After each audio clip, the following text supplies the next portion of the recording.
Hello students, to আজি ভিডিওত আমি discuss কৰিম ক্লাস 9 হাফ ইয়াৰলি এক্সামৰ কাৰণে কিছুমান কমন কোৱেশ্চন তোমালোকৰ সোশ্যাল সায়েন্স সাবজেক্টৰ কাৰণে।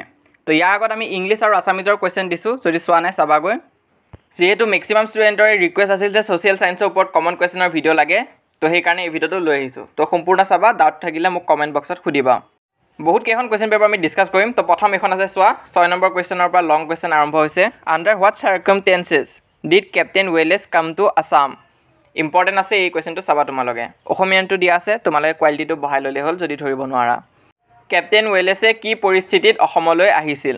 তো এই কোৱেশ্চনটো চাবা। নেক্সট 7 নম্বৰ কোৱেশ্চনটো চোৱা, ইম্পৰ্টেন্ট আছে। Discuss any two reasons for the birth of the regional parties. আঞ্চলিক ৰাজনৈতিক দলৰ জন্মৰ যিকোনো দুটা কাৰণ আলোচনা কৰা। এই কোৱেশ্চনটো আহিব পাৰে, চাবা তোমালোকে। নেক্সট 8 নম্বৰটো, show the difference between free goods and economic goods. চাব পৰা এইটো। 9 নম্বৰ কোৱেশ্চনটো বেছি ইম্পৰ্টেন্ট হয়। Discuss any 3 results of the Moamarian rebellion. Moamoria বিদ্ৰোহৰ যিকোনো 3টা ফলাফল আলোচনা কৰা। এই কোৱেশ্চনটো আহা বহুত চান্স আছে। 9 নম্বৰটো সেইটো চাবাই। নেক্সট 10 নম্বৰটো চাব পৰা। Discuss the impact of western education towards the growth of Indian nationalism. আৰু 12 নম্বৰ কোৱেশ্চনটো বহুত ইম্পৰ্টেন্ট আছে। Discuss the role of opposition in democracy. গণতন্ত্ৰত বিৰোধী ৰাজনৈতিক দলৰ ভূমিকা আলোচনা কৰা। ইম্পৰ্টেন্ট আছে, চাবা। 14 নম্বৰটো চাব পৰা। লগতে 15 number, write two merits and two demerits of Indian council act. তো ইণ্ডিয়ান কাউন্সিল এক্টৰ ওপৰত কিন্তু কুৱেশ্যন আহিবই এটা হ'লেও। তাৰপিছত নেক্সট পেজত চাওঁ আহা। তো এই পেজত তোমালোকে 17 নম্বৰ কুৱেশ্যনটো চাবা। What is meant by exogenic factor? Mention two exogenic factor. তো অসমীয়াটো দিয়া আছে, তোমালোকে পঢ়িলেই হ'ল। তো যদি ধৰিব পৰা নাই কোৱালিটিটো বহাই ল'বা। 18 নম্বৰটো চাবা। What is moraine? Draw a diagram to show' different types of moraine. 18 number কুৱেশ্যনটো ইম্পৰ্টেণ্ট আছে, এইটো প্ৰেক্টিছ কৰিবা। নেক্সট শ্বৰ্ট নোটৰ ভিতৰত তোমালোকৰ ট্ৰেড উইণ্ডটো ইম্পৰ্টেণ্ট আছে, এইটো চাবা। তাৰপিছত এতিয়া আমি নেক্সট কুৱেশ্যন পেপাৰখন লৈ আহিছোঁ। ইয়াতে শ্বৰ্ট কুৱেশ্যন কিছুমান আছে, এইখিনি নিজে চাবা। মই অকল লংখিনি কৈ গৈছোঁ, কাৰণ এবাৰ শ্বৰ্ট কুৱেশ্যন অহা বেছি চান্সেছ নাই তোমালোকৰ, কাৰণ MCQতে যাবগৈ। আৰু তোমালোকে 11 নম্বৰ কুৱেশ্যনটো চোৱা। Mention two important social reform of Lord William Bentinck. তো এইখিনি চাবা 11টো। 12 নম্বৰটো বহুত ইম্পৰ্টেণ্ট আছে। চিপাহী বিদ্ৰোহৰ 4টা ফলাফল উল্লেখ কৰা। Mention 4 results of sepoy mutiny. Or আছে চিপাহী বিদ্ৰোহৰ 4টা কাৰণ লিখা। Write 4 causes of sepoy mutiny. তো এই কুৱেশ্যনটো ইম্পৰ্টেণ্ট আছে, আৰু আহিলেও 4 মাৰ্কছৰ বা 5 মাৰ্কছৰ আহে। তো এই 12 নম্বৰ কুৱেশ্যনটো চাবা তোমালোকে। নেক্সট 13 নম্বৰ কুৱেশ্যনটো চোৱা। ভাৰতীয় জাতীয় জাগৰণ গঢ়ি তোলাত পাশ্চাত্য শিক্ষাৰ 4টা প্ৰভাৱৰ বিষয়ে লিখা। Write at least 4 effects of introduction of western education in India. Or দিয়া আছে write about the contribution of Dadabhai Naoroji towards growth of Indian nationalism. এই কুৱেশ্যনটো ইম্পৰ্টেণ্ট হয়। তো এই 13 নম্বৰ কুৱেশ্যনটো যোনটো আমি এইমাত্ৰ ডিছকাছ কৰিলোঁ, এইটো চাবা তোমালোকে। আৰু লগতে লাষ্টৰ 4 নম্বৰ কুৱেশ্যনটো চাবা তোমালোকে। তাৰপিছত নেক্সট ছেকশ্যন বিত 1 নম্বৰ কুৱেশ্যনে বেছি আছে। ইয়াত তোমালোকে হোৱাট ইজ মৰেইন? এই কুৱেশ্যনটো চোৱা, 21 নম্বৰটো। মই ইম্পৰ্টেণ্ট আছে বুলি কৈছিলোঁ, আৰু ইয়াতো ৰিপিট হৈছে। আৰু ইয়াৰ লগত যোৱা বছৰ বহুতখন ডিষ্ট্ৰিক্টতো এই কুৱেশ্যনটো আহিছিলে, তো তোমালোকে এইটো চাই যাবা।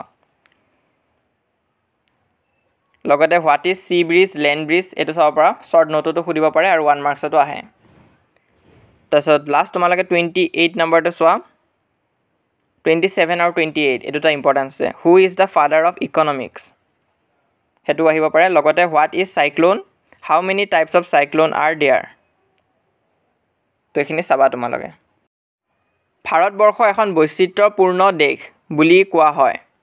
ব্যাখ্যা কৰা। India is called a country of diversity, explain. তো ইম্পৰ্টেণ্ট আছে 29 নম্বৰ কুৱেশ্যনটো, এইটো চাবা তোমালোকে। আৰু ইয়াৰ জেগাত তোমালোকক সুধিব পাৰে, right any 4 impact of migration in Assam. ভাৰতত জনপ্ৰব্ৰজনৰ যিকোনো 4টা প্ৰভাৱ উল্লেখ কৰা। ইম্পৰ্টেণ্ট কুৱেশ্যন হয় এইবাৰৰ কাৰণে, এই কুৱেশ্যনটো আহিব পাৰে, চাবা তোমালোকে। নেক্সট বি ছেকশ্যনত যাম। ইয়াত তোমালোকৰ NDA আৰু UPA ফুল ফৰ্মটো সোধে, তো এইটো চাব পৰা তোমালোকে। ইয়াত তোমালোকে 34টো চাবা, মেক্ৰ' আৰু মাইক্ৰ'। ইয়াত সুধিছে the word মেক্ৰ' and micro' has been derive from which 2 words? ইয়াত কোন দুটা ৱৰ্ডৰ পৰা এইটো ডিৰাইভ কৰা হৈছে সেইটো সুধিছে। কেতিয়াবা ইহঁত দুটাৰ মাজত ডিফাৰেঞ্চটো সোধে। 34 নম্বৰ কুৱেশ্যনটো তোমালোকে চাবা। 37 নম্বৰ কুৱেশ্যনটো চাবা right A note on importance of study of economics লগতে 39 নম্বৰ কুৱেশ্যনটো বহুত ইম্পৰ্টেণ্ট আছে discuss the role of the opposition in democracy গণতান্ত্ৰিক পদ্ধতিত বিৰোধী দলৰ ভূমিকা আলোচনা কৰা তো ইয়াৰ আগতে আমি এই কুৱেশ্যনটো পাই আহিছিলোঁ আগৰ পেপাৰখনত ইয়াতো আহিছে তো এইটো বহুত কমন কুৱেশ্যন হয় ৰিপিট হৈ থাকে নেক্সট আৰু এখন ইম্পৰ্টেণ্ট কুৱেশ্যন পেপাৰ আছে ইয়াত কি কুৱেশ্যন আহিছে চাওঁ হা তো লং কুৱেশ্যনত যদি আমি চাওঁ ইয়াত আছে লৰ্ড উইলিয়াম বেণ্ট্ৰিকৰ দুটা প্ৰধান সংস্কাৰৰ নাম লিখা name two major reforms of Lord William Bentinck important আছে এই কুৱেশ্যনটো চাবা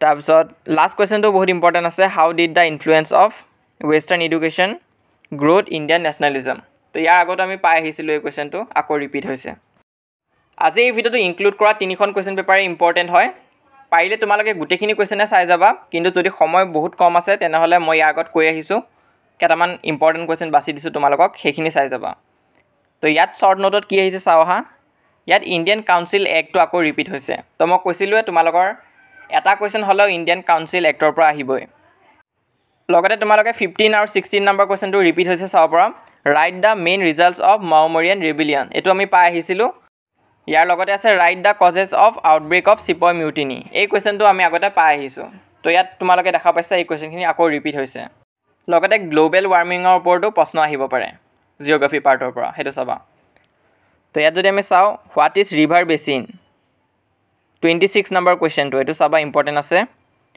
তাৰপিছত শ্বৰ্ট নোটত ইয়াত দিছে function of river impact of monsoon in India ভাৰতৰ মৌচুমী বতাহৰ প্ৰভাৱ সেই কুৱেশ্যনটো চাবা লগতে 3 নম্বৰটো ইম্পৰ্টেণ্ট আছে বায়ুমণ্ডল এটমছফিয়াৰ তো ইয়াৰ ওপৰতো কুৱেশ্যন শ্বৰ্ট নোট আহিব পাৰে তাৰপিছত নেক্সট তোমালোকে 28 নম্বৰ কুৱেশ্যনটো চাবা বহুত ইম্পৰ্টেণ্ট আছে ইয়াত তোমালোকক হিমবাহৰ ডেফিনেশ্যন লিখিব দিছে গ্লেচিয়াৰৰ ডেফিনেশ্যন আৰু নদী আৰু হিমবাহৰ পাৰ্থক্য লিখা right the difference between A river and A glacier important আছে নেক্সট আকৌ চোৱা 29 number question map of India draw কৰিব দিছে ইয়াত তোমালোকক তো এইটো চাব পৰা তোমালোকে প্ৰেক্টিছ কৰি যাবা ইয়াৰ পৰা তোমালোকৰ 4 মাৰ্কছমান আহে নেক্সট আকৌ 1 মাৰ্কছৰ ধেৰ কুৱেশ্যন আছে তোমালোকৰ ইয়াৰে ভিতৰত তোমালোকে চাবা কুৱেশ্যন নম্বৰ 12টো চাবা right A main function of A political party ইয়াত এ বুলি সুধিছে তোমালোকক এটাতকৈ বেছিও সুধিব পাৰে